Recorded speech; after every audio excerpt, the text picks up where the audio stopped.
first. So I am first to the live stream. Be waiting on the most tardy by 3 seconds. Bobby and Rody. I presume Rody and Bobby are coming. Welcome everybody to DGen Sunday. I've actually been here for 5 minutes. Thank you very much. Oh, damn it! I had to get the show started to get people in the chat. What's going on? What is going on? How was the rest of your weekend? Weekend was good. By the way, and I've been trying to work out, State King stuff. Dude, let me tell you something. We get this thing set up. Yeah. You, me, and Rody, I'm telling you, we're gonna revolutionize. Let's do it. Let's make, dude. I'm the only one posting in the DFS package update forum. Like I know. Well, I know we've been. I still hope that you continue to do so once we get the set. Yeah. Let's go. Yeah, absolutely. And you know what? I posted.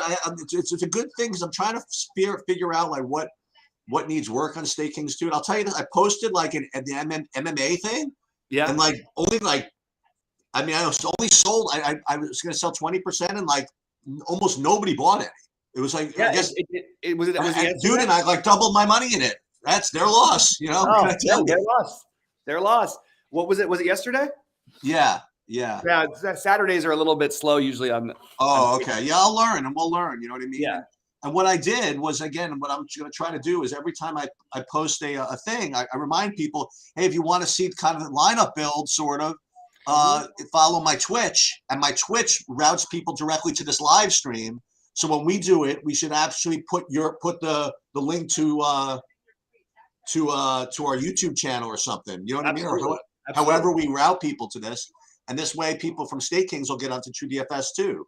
Yeah, absolutely. That's the idea. Let me grab my coffee 1 second. All right, do your thing. Rody's here. Rody, what's going on, my man?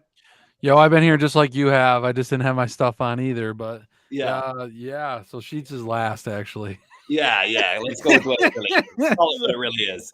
So I know he was all hyped up for being first or whatever. Hyped. We're hyped. He's all fired up today. That's good. I think we got some winners today. Dude, I've got the most terrible take in the world ready to fire off to you guys. Oh, I love it. Let's start off with that, Sheets. No way. They got to earn it. People have to be in the chat. If they want to know who's going to win the $1 million, like the real hoodoo play that is going to score 0 fantasy points, but maybe not. They have to earn this one. Okay, I like that. Well, I'll go with. I guess I'll go with Actually, I'll tell you what. When we get to it in the normal course of business, I'll tell you. You know what I mean? Because it's going to be part of our normal kind of segments. So, yep. So you just lead. Tell us what you want to do. All right. Well, let's talk about it. I'll start off real quick with like a take that I have that it's not going to be right every week. It's the highest owned game that I've got by a long shot. I sort of alluded to it on shows I did with both you guys. I will be way overweight when no one is going to play this Pittsburgh Cincinnati game. Almost no one. I've got a good 30% of that as game stacks right now. And that's a lot for this kind of a slate, I feel like. And especially that's probably 10 times the ownership of that game getting stacked. So I'm very into that. And what I like about it too is there's flexibility. If you want to mix in some of those, let's say you have a good first start with multiple lineups. So I split them in half, and then the other half goes to the Dallas and Minnesota game in the afternoon. You've got some flexibility with it, which adds a little extra juice for me. So I can justify it by saying, okay, I'm playing 30% of it, but I can cancel out 10% and make it the Minnesota Dallas game, which is a good total. I'm just not crazy about either quarterback. So I really like that. I'm getting heavy on the afternoon games. I think that half of my lineups will be set on these afternoon games. And then also you could mix in the Denver Las Vegas situation, which is not my favorite, but certainly one I don't mind getting to because of the value for Denver. And you've got 2 big spend ups for Vegas that could obviously smash the slate. So I guess that's my overall take, is that half of my main stacks are going to end up being in the afternoon on this, only 3 games in the afternoon. So I don't see other people doing that much. So that's sort of my overall, my first look, what I'm doing to get different. I'm also way overweight on, I don't know. I'm overweight on Josh Allen stacks, and I'm overweight on Justin Fields stacks as a little bit more chalky. What are you stacking up, Rody? And then we'll get over to you, Sheets. Yeah, I like the Josh Allen call. I think I'm going to get onto him more. I think I don't like the Fields. I'm not going to keep playing him. I mean, he projects good. I mean, his ownership's still kind of high. I know it was trending down a little bit, but I mean, for $900 more, you can get Josh Allen. So I agree with taking the Josh Allen approach. Yeah, so I like that. I did make a Burrow stack because we did talk on the pick show of that game. So I'm getting a little bit more on that game. I do like Najee on the other side of that game, 5,500. So I'm just kind of keeping those stacks pretty tight. I do like some Mariota. I do like some Dak in that Minnesota game, and I'm kind of keeping it tight to those stacks. So I like it. How about you? How about you, Sheets? What are you looking to stack up mostly today? So Rody's he created a Burrow stack. I created a Burrow stack and 31 other Burrow stacks. So I have Burrow is Cincinnati's my highest owned stack. I have him 20%. Let's go, Sheets. Let's go. And then I actually forced in 12% Pittsburgh stacks as well. On the other side of that. Look who's on the same page. Look at this. We're on the same page, and we never are on the same page on Sunday. So now we're gonna lose. So my next one under Minnesota is, not surprisingly, I have kind of tied Minnesota, Buffalo, I said Pittsburgh already, and Dallas, and then the one that's it's every time I think about it, it just seems like just a bad play, but it's going to be owned, but I guess. I don't know. I'm doing it anyway. I'm going to have 10% Atlanta stacks. It's just a stupid play, but I'm going to do it anyway. They project well, and Mariota freaking stinks, though. But anyway, so I do have 10% of that. But as far as my stacks go, that's what it is. You know, and then I have as I'm playing 150, and I have some slivers of the Giants, some slivers of Washington because McLaurin looks like a good play. So I'm going to have some with Heineke. I have a couple of Vegases and stuff. The ones that I'm you can't have everybody, right? But the ones that I have almost none of that are going to probably get me. I don't have any Cleveland stacks. Mm-hmm. And then I have like one, and then like maybe one Philadelphia stack or something like that. So aside from that, that's where I am as far as stacks go. I like that. I'll throw out this real quickly, my other ones, because I have, I mentioned I have 6% Dak, 4% Cousins. I have 10% of the Philly stack with Hurts.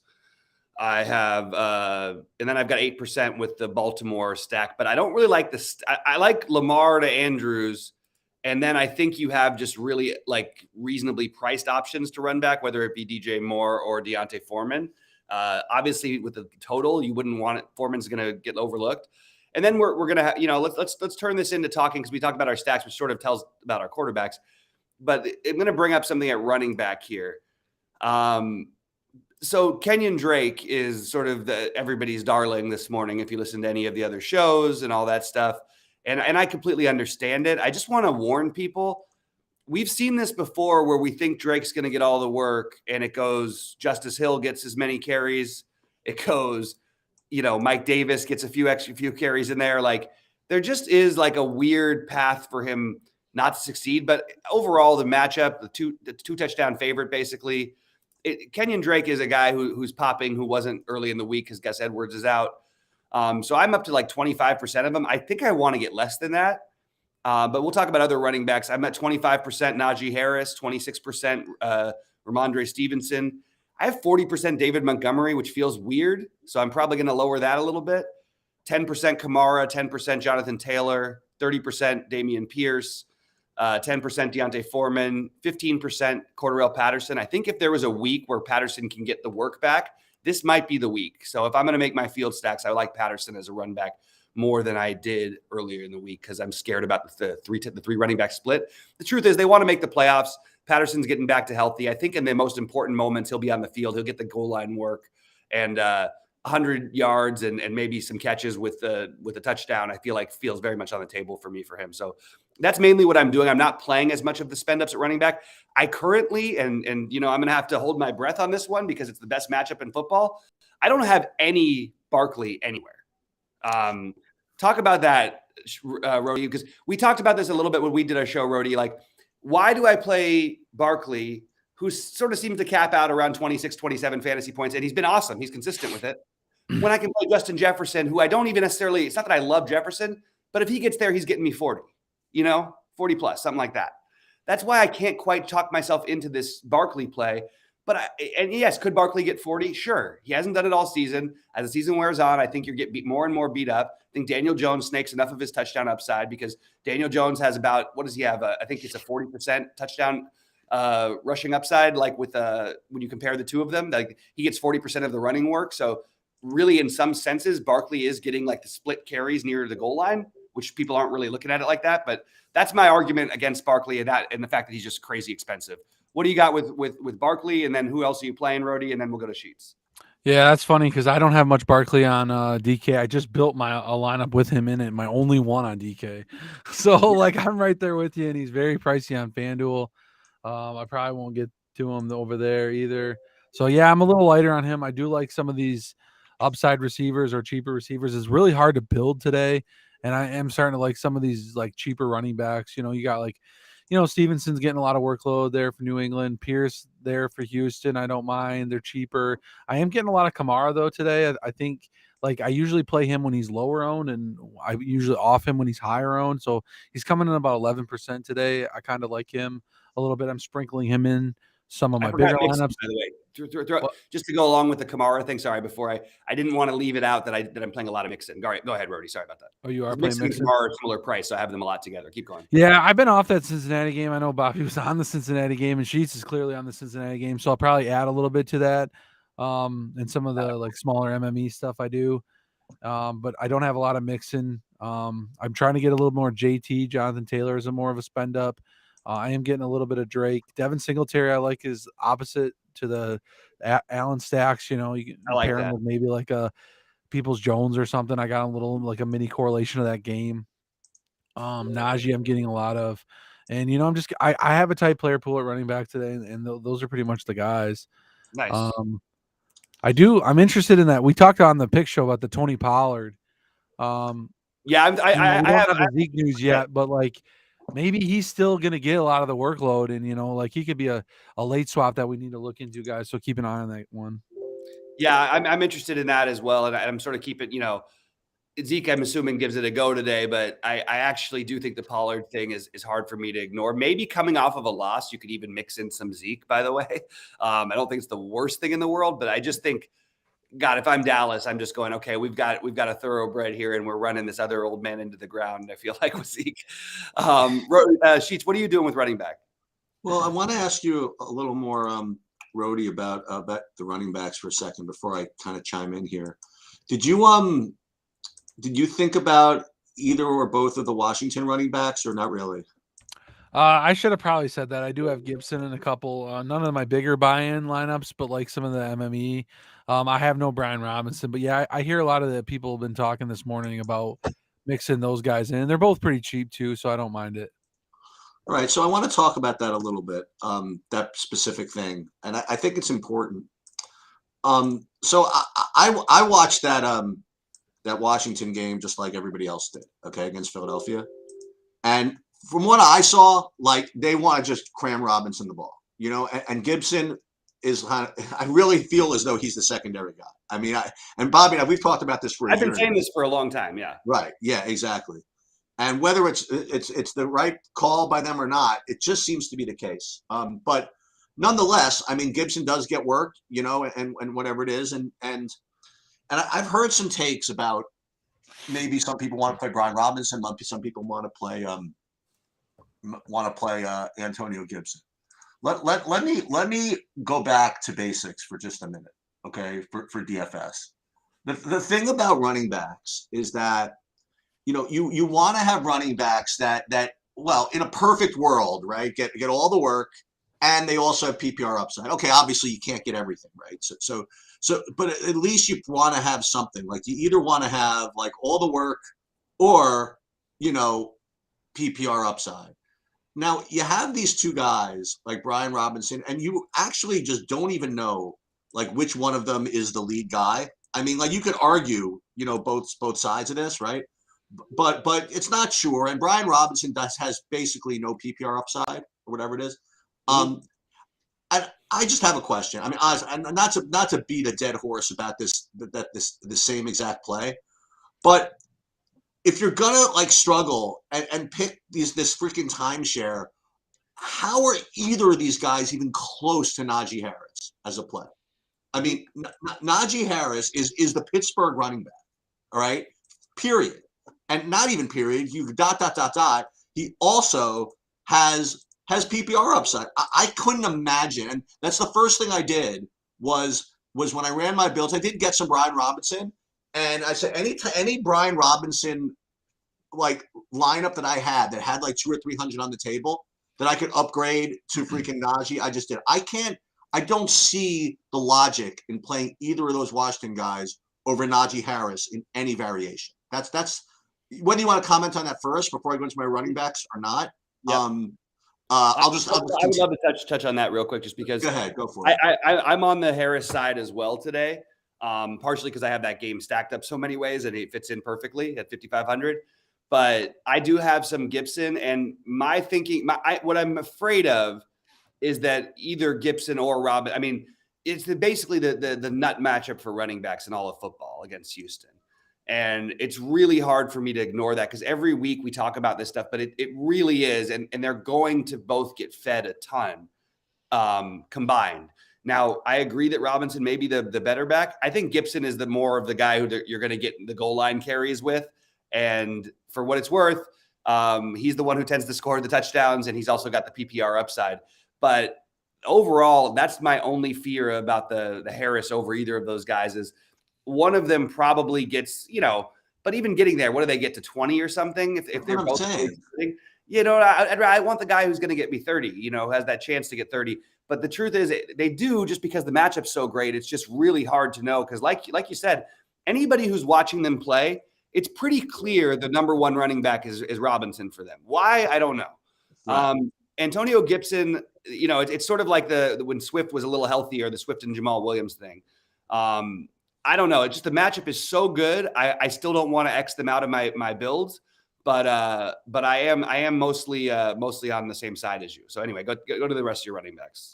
Yeah, and that's the problem. The problem is my running back. I'm really, really struggling. I'm rerunning a whole nother set of projections with the Gus Edwards being out thing, to see if that kind of impacts anything. I guess it has to, right? I mean, so you're telling me that Kenyon Drake is now popping as a good play, Rody, like on the optimals and stuff. I mean, he's not popping as like a great play, but I mean, he moved up a bunch. Well, but Bob, you're saying you're getting like 25% of him? I've got a lot of him right now. Yeah. Okay. I see him, and I think that his ownership is being under projected because of the news coming in later this morning. But it's like for example, like Goldie, I don't think has updated his projections. So he's got him at 9 fantasy points, whereas SaberSim has him at 15 or 14.2. Like he's projected ahead with more fantasy points than Singletary, more than Pollard, more than Gibson. And it's hard for me to believe he stays less owned than these guys, as he's been pretty effective when he's been in there. All I just would say is he basically breaks a big play in all those games where he's getting there. And he could do it again today. I mean, it's kind of ugly weather in the Baltimore game. It's going to be more ground game. The only problem is it's sort of the argument I made against Barkley, but Barkley is 8,900, which is why I don't want to do it. You lose touchdown upside to Lamar. Like, you know what I mean? You lose the rushing upside to Lamar. It's even when you have a solo back in a team like Baltimore, you really are like, you should treat him like a split carry running back, the same way David Montgomery should be treated like a split carry running back with Justin Fields. Okay. Does that make sense? Yeah. The other running backs, see, listen, I'll go back to Pierce.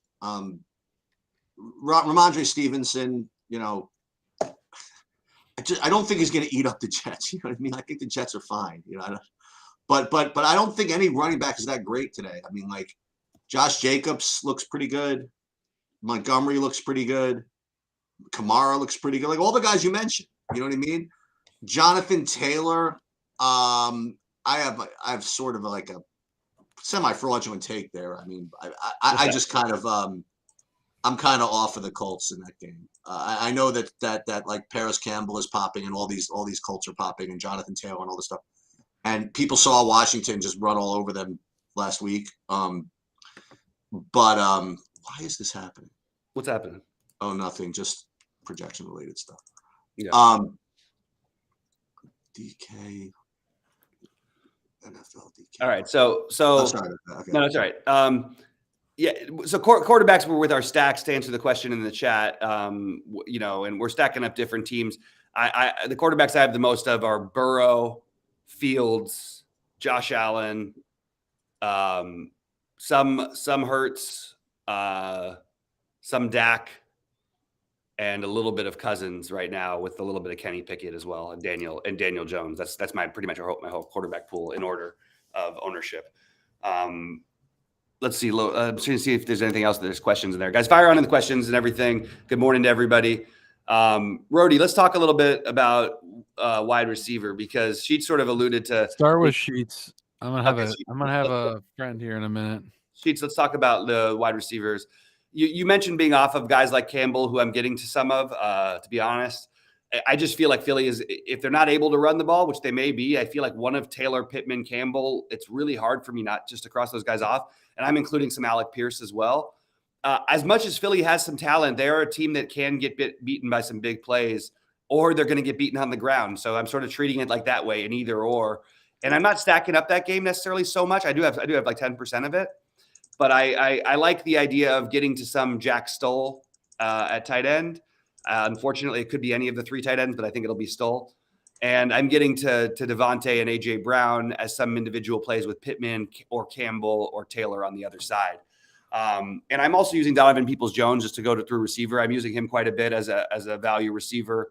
I am going to force in some Van Jefferson. I just think one of these Rams guys has to have some sort of a game.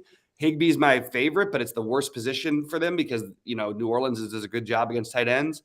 So those are my cheaper ones that I'm sort of getting to.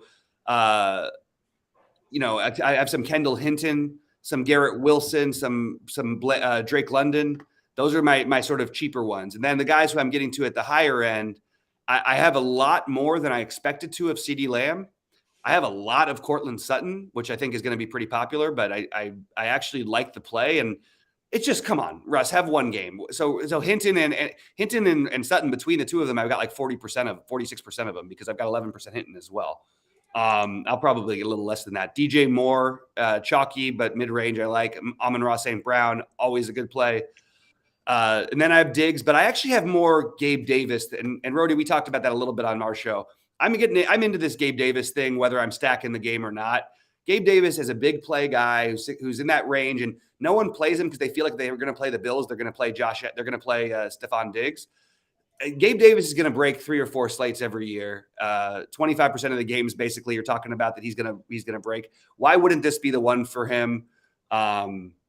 So I am very big on Gabe Davis as my not get weird, even just a guy who seems like he almost should be chalky, but isn't really. And if you talk about like guys like Gabe Davis versus Pittman, while Pittman is going to get the median score more often, I think Gabe Davis has a tremendous amount more upside than guys like that do. So who are you playing at wide receiver, Rody? You guys hear me now? Okay, good. Yeah, I mean, I like a lot of those guys. I get Gabe Davis and some of the bigger ones too. I like Sutton. Yeah, I did have one sleeper stack. I did put another Russell Wilson, Greg Dulcich, whatever, with Sutton in there type of stack. So I do like that. Justin Jefferson's big play upside. I probably like the Colts receiver Pittman, and not as much Paris Campbell, but a little bit maybe sprinkled in, but like Pittman a little bit more than Sheets did. CeeDee Lamb I'm getting a lot of. I like that a lot. And let's see if any other plays.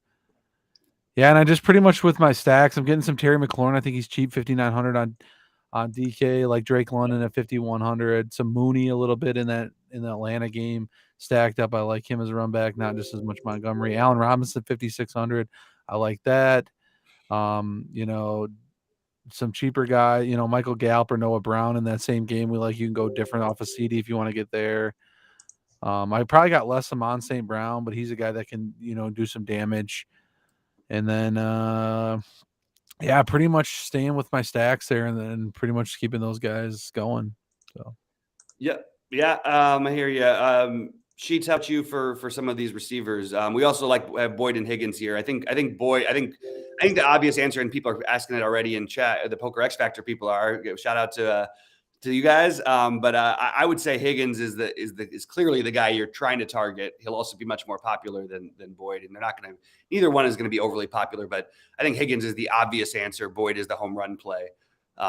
Anyway, she's talking about your. I mean, what part of the reason why I like that game, both from the Pittsburgh side and the Cincinnati side, is I know exactly where those targets are going. Exactly. I mean, at least I think I do, right?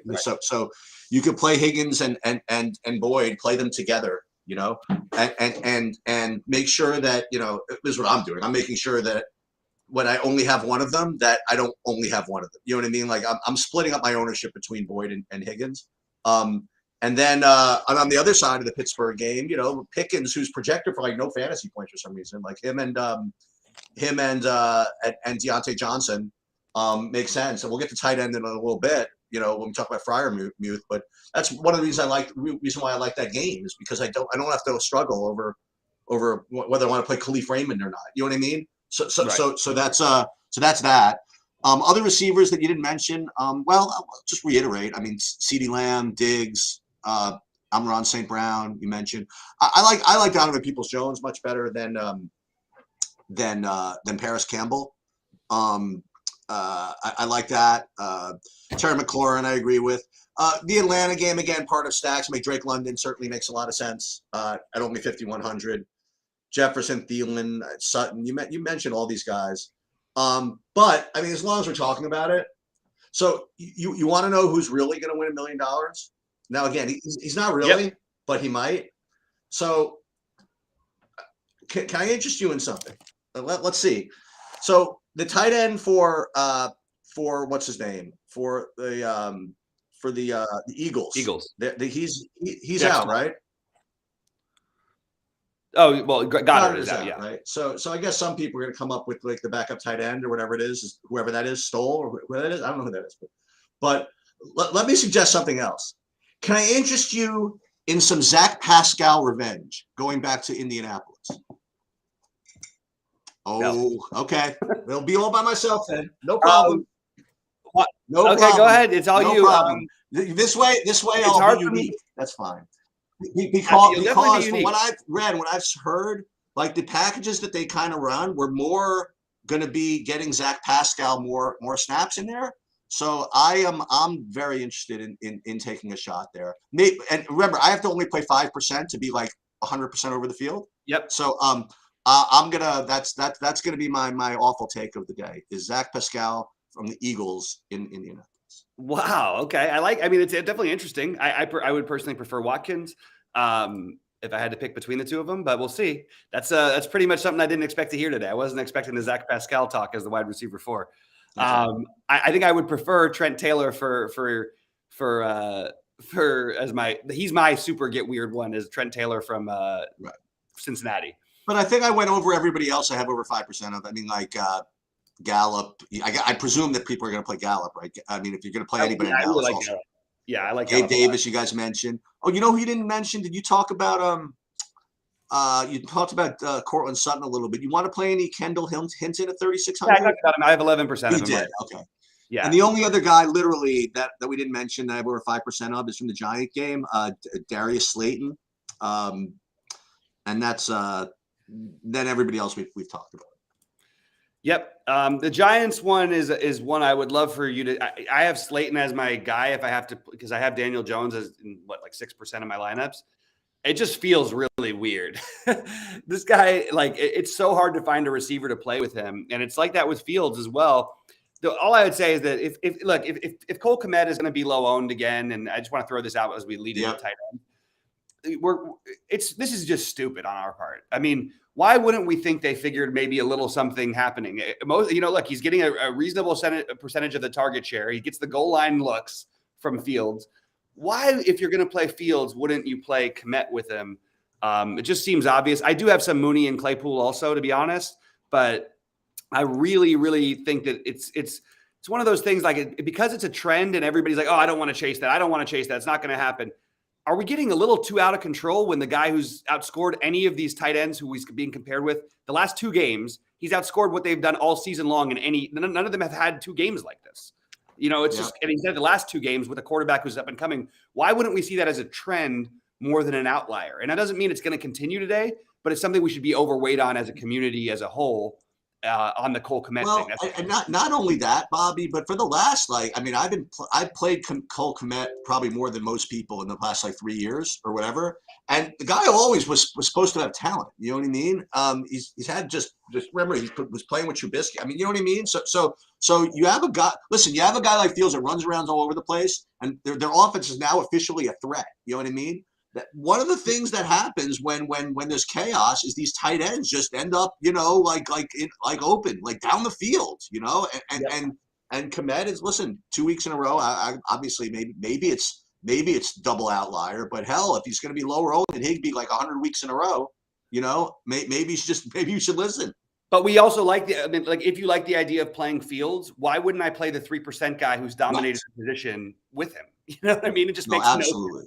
And I just feel like I don't care if he has 0 catches today for 0 yards. I believe in taking these takes, and I believe that's how you win. And you spot trends, you get ahead of it, and you go versus the field on it. Because we're going to play Tyler Higbee in a terrible matchup, which I actually like, by the way. Kyle Pitts, we're going to play for a team that never throws the ball, which I actually like also, by the way. And then you get, why is, and by the way, I really like Dawson Knox today. I'm just going to keep beating myself. I don't care whether this works or not. I'm just going with it. The team that doesn't cover the middle, I'm into the Buffalo thing. Dawson Knox is going to be popular now, more popular than he was going to be. But I'm definitely on the Dawson Knox side. But you mix in guys like Dalton Schultz, Kyle Pitts, Hayden Hurst, Greg Dulcich, Pat Freiermuth. Why are all of these guys significantly more owned? Foster Moreau. All of these guys significantly more owned than Cole Kmet, who's outscored them the last 2 weeks more than they have done all season with a quarterback who's got a new thing literally finding himself in their offense. I just don't understand it. Am I missing something, Rody? If you're going to play Fields, I know you're not into Fields today, but don't you think you play him with Kmet? Yeah, if you're playing Fields, you're going to have Kmet. I think you got to play him with him, and he's been tearing it up for sure. So yeah, I definitely I'm building some right now. I'm building at large or MME and throwing some weird plays with him to just that people aren't going to play, and just hopefully if he does go off, he's not going to burn me this week. I'll play him in 3 or 4 lineups. So yeah, but he's got Kmet on all of them. So I think all these guys are viable. It's every week with the tight ends, right? You play it. You're either paying up for Andrews. I don't know if Hawkinson's in that weird in between thing where I'm just not quite getting to him, but I certainly don't mind the idea of it. They definitely look for him. But you have all these 4K guys that just rate to be very similar to me. And in that case, I'll take the low-owned one with the quarterback who I'm desperate to find someone to stack with. So, perfect. It works out well for me. Anyway, Sheets, what are you doing with some of your tight ends? And then, Rody, we'll go back to you to get the rest of your favorite tight ends. Yeah. So, what was I going to say? Well, definitely Freiermuth, right? I mean. Yeah, he's in our game. And so Hayden Hurst as well. Freiermuth for sure. I mean, he's my highest owned tight end overall. And then other guys I have, Kyle Pitts, Dawson Knox. I mean, you mentioned all these guys. Hurst, Higbee, Hawkinson. Foster Moreau continues to be good value. Dulcich continues to be good value. You mentioned Schultz as well. I mean, nothing really beyond the Kmet. And then if you're going to play your Heineke stacks, you may as well throw Logan Thomas in at 2,800. Mm-hmm. Now this guy again, he doesn't really generate all that much, but Tyler Conklin's been sort of active this year, for the Jets. I like that. I just put a note down on my sheet to make sure to add him into the mix. Hey, before we go on other things, only because this is the lineup that's right on my screen right now. Yeah. I guess I'll ask you, Rody, about this. So you're interested in you're playing Minnesota today, right? A decent amount. I don't have a lot of them. I have pieces. Oh no, because I was going to say. I mean, is anybody getting any KJ Osborne? You're at 4K. I do. I have KJ Osborne 5%. Yeah, Bobby talked about him on the pick show too, about KJ getting a lot of work too. So he had 11 targets last week. I know it was a weird game with the Bills, but this game could be that kind of game. And you've got pretty good corners in Dallas, which means the third receiver could be the guy who ends up getting there. So I like where I'm playing. Right, as of right now, I only have 4% of because I hate playing Kirk Cousins. I actually like the idea of stacking that game without Cousins involved. But Cousins, where I'm playing Cousins, I will have KJ Osborne in those lineups. Rody, talk about some of your top tight ends that I know we sort of touched on it for a second, but who are you getting the most of? Yeah, tight end for me, pretty condensed actually. Like Knox, I like. Njoku is back today too in that game. If you do want to do a double tight end, I know it's kind of crazy. No, that never wins, but no, he it would be does. like a good run. I know People Jones is a good run back. But Njoku's possible if you're playing like a Gabe Davis, McKenzie, and Njoku type thing or whatever. But yeah, I like him. I don't have as much Higbee. I got a lot of Pitts, I think, this week. And I think I'm just all in on Dawson Knox this week. And yeah, I don't have much of that Jack Stoll. I know he's viable on some of the sites. Like he's only 2,500 on DK or whatever, so he's viable. Yeah, pretty tight pool today. A lot of Pitts. I do have some Hawkinson, Greg Dulcich as well. And Njoku. Not a lot of Knox, so a lot of Knox. So yeah, I'm gonna throw one thing out about Jack Stoll, why he's especially viable in your hurt. I don't think I'll have hurt stacks without him. Maybe one. You have the Indy team that does a really good job against wide receivers, both 1 and 2. Why wouldn't we get involved with a 2,500 guy for a quarterback that loves to throw to his tight end? You know what I mean? Like it just feels like I feel like the Stoll thing is like, it wouldn't have surprised me if someone said early in the week, oh, Stoll's going to be 15 or 20% owned. And because he had a nothing game on Monday night, all of a sudden he's going to be what? He's going to be, 3% owned, 4% owned. It's another one of those spots that I want to get over on. So I will make a note to get a little more Stoll. I like the idea of getting to maybe some Njoku, but I'm spreading out a lot with these guys. I feel like there are a lot of similar plays. The one who I think has the best chance of breaking the slate from a tight end, who could win the most point per dollar, the two guys I have would be Kmet and Higbee, just to get that finished. All right, let's talk about some defenses. I'm spending down on defense. Looking at my ownership right now, I've got 25% Steelers, which is, again, you want to thin that out. Don't want to have that much of any of these teams, even though, like I said, I love that game, but I have a ton of Steelers defense. I have 10% Panthers, 5% Jets, 7% Lions, 25% Texans. That might be a little bit too high. 5% Raiders, sort of spreading out outside of the Texans and Steelers, who are the obvious spend downs. And if I had to prioritize defenses, they would be New Orleans, the Rams, and the Bengals. The problem is getting to them financially. How about you, Rody? Yeah, defense, I got quite a bit of the Steelers. I do like spending up to the Ravens a little bit. On FanDuel, I like the Raiders. I do got a little bit of the Raiders on DK as well. Yeah, just kind of spreading it out. I do have a little bit of the Texans. I did drop down. I think there was a $2,200 one I did have some of. Maybe I picked the Colts. I don't know. One of them I needed $100 and I grabbed one of those cheap ones, but I got a lot of Steelers. Some Raiders, Texans, like I said, and Commanders even a little bit. I did do a Cowboys one too. I know everyone's high on that game, but like we talked on the DFS Pick Show, guys, that love that Cousins isn't very good under pressure. He can throw a lot of picks. He could get sacks. So like 1 pick six and 4 or 5 sacks in that game. I mean, the Cowboys defense could be 15 points, and they could be the optimal defense. So. Yeah.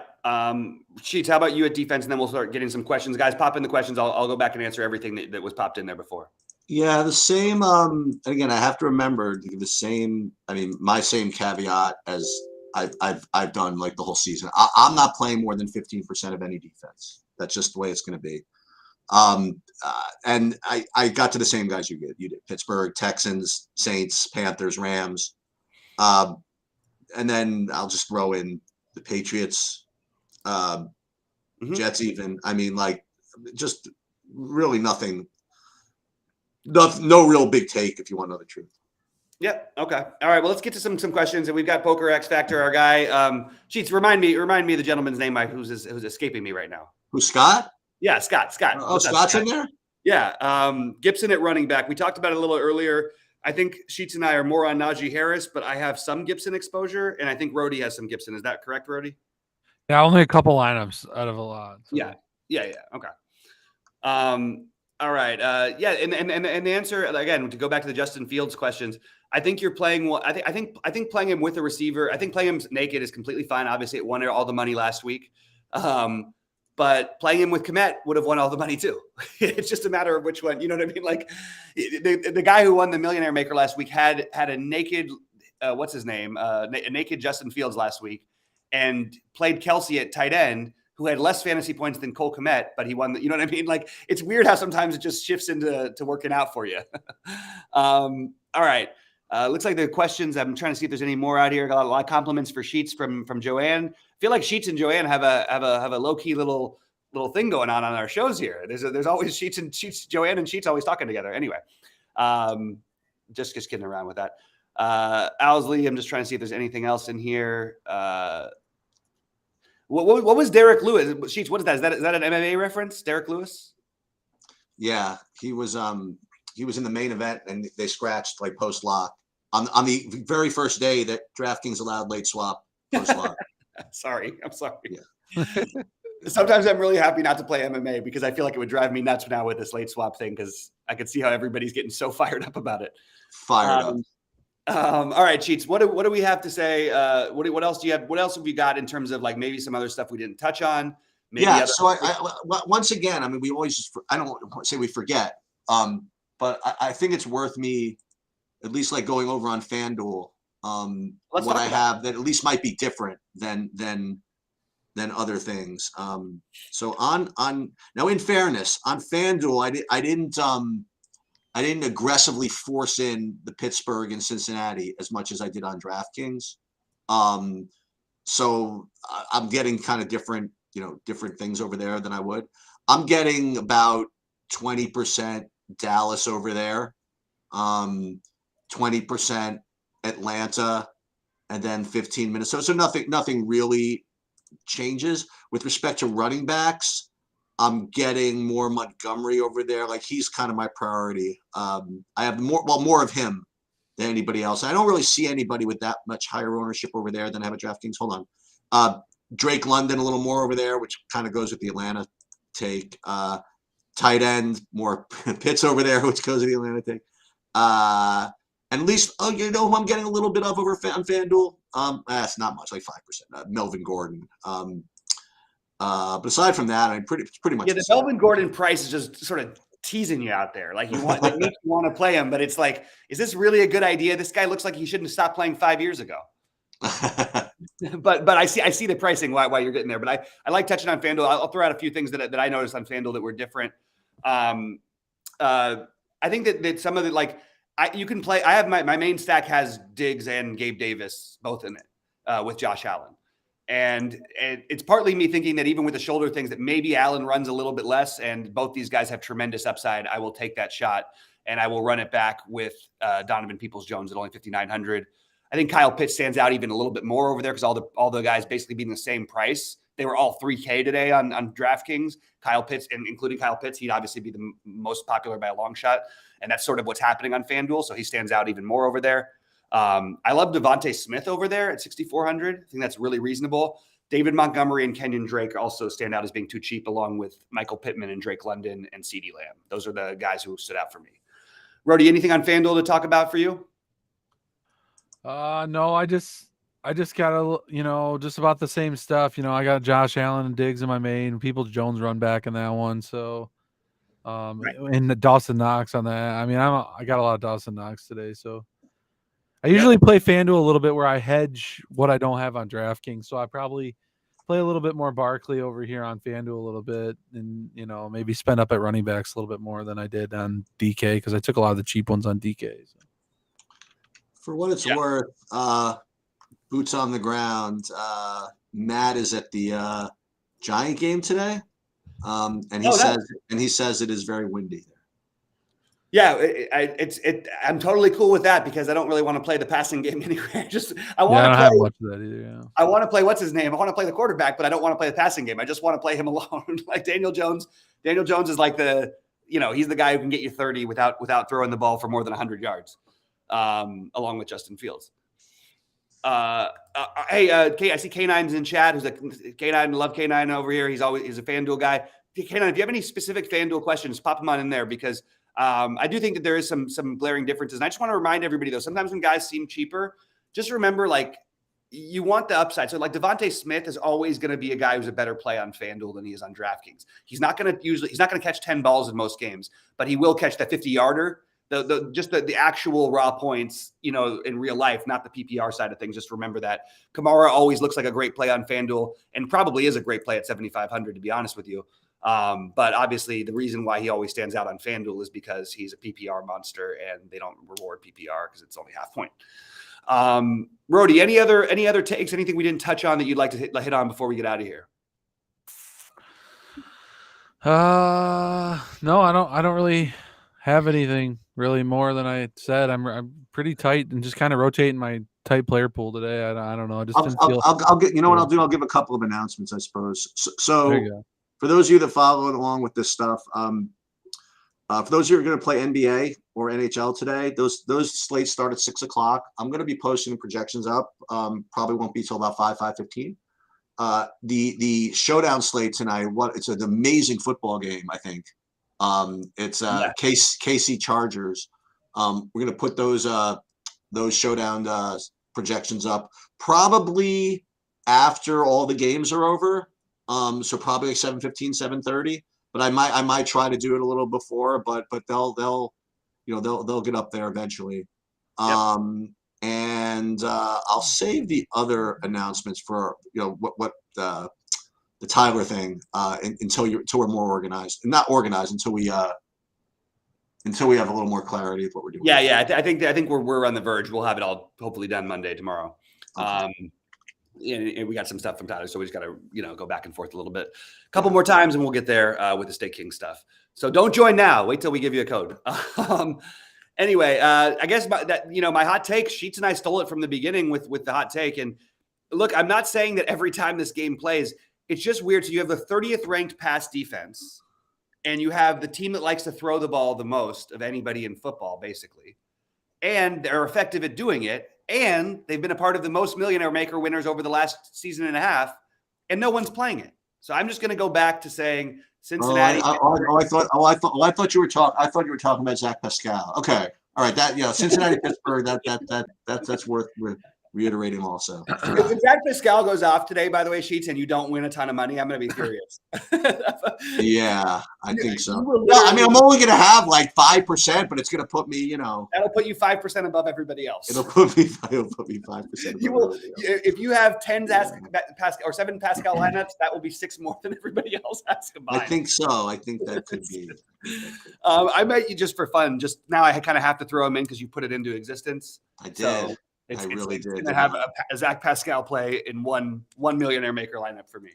Yeah. Just to try. You know what? Just throw. Listen, it's like just throw it in an Eagle stack or something, or whatever. If you're going to play an Eagle stack, I don't know. Yeah, no, I mean that would be the way to do it. To defend the Pascal thing, even though it's really like it's such not a name I thought you were going to go to.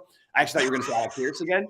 But to defend it, the one thing about the Eagles is they will give touchdowns to like everybody. There's a ball boy on their team. I think has 2 rushing touchdowns this year. I don't think Zach Pascal is even qualified to be a ball boy. That's the problem. I like that. Also, you put the revenge narrative on it too. Of course. The revenge narrative. The one play he's on the field, he's gonna go nuts. Exactly. Let him be up 35-0, and then Zach plus. Please let me in. Let's go. Let me go.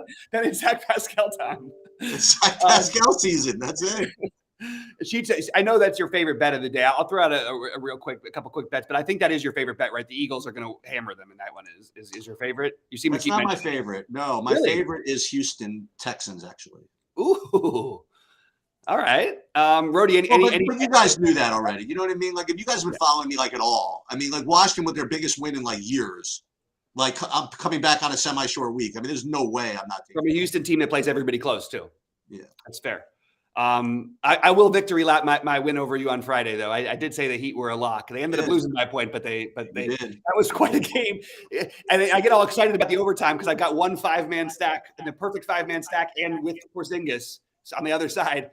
And literally the overtime goes 3-2. And I think there was like 2 fantasy points scored, which is, I don't even know how that's possible in an overtime game. Nobody scored. Look, people are locking in Zach Pascal now, Sheets. This is what's happened. I just built the line with Pascal too. Let's go. He's locked. This is what happens when you just win all the time like Sheets. We all think that it's a genius thing. And by the way, maybe it is. Lock City, USA, right? This is a take I love from Scott, I believe, at Poker X Factor. Denmark in the World Cup. That is a bet I can absolutely get behind. I like them to have a chance to win. That is an announcement worth making. So I forgot. So DFS Chan, he either put it out already or he will. His World Cup preview. It's not the same monopoly that we have on League of Legends. Like League of Legends, I think like DFS Chan's like clearly like the number one League of Legends person in like the world. There are other people that do soccer, like in fairness, but the fact that he's doing it for us is a really, really big deal, especially during the World Cup. So I would listen to whatever he has to say. How about that? I agree. I've got to make sure to tweet out his thing. He's usually really good about tweeting out his videos. I wanted to tweet that one out, but it's getting a little late now. I love the odds on Denmark, and I love the Denmark. I like Denmark, and I think Switzerland's underrated, and I think that my other sneaky team is they're not going to win it, but I think the U.S. clearly gets. I really do think they get through the first group, and I think that they actually are somewhat competitive and somewhat live. And of all the South American teams, I think it's a year where Brazil, and then I think my last team is Portugal. Those are the teams I'm heaviest on for the World Cup. Portugal is just literally it kills me every year. All right. Anything else, guys? I like Germany as well too. A good call by Poker X Factor there. Anybody else got anything else before we get out of here? Rody, Sheets? No, I think I'm good. Okay, guys. Well, let's hopefully we'll be back on here either later if somebody wins $1 million, or we'll be in Discord all day. And let's make some money. Let's see some screenshots, and good luck, everybody. Let's get it.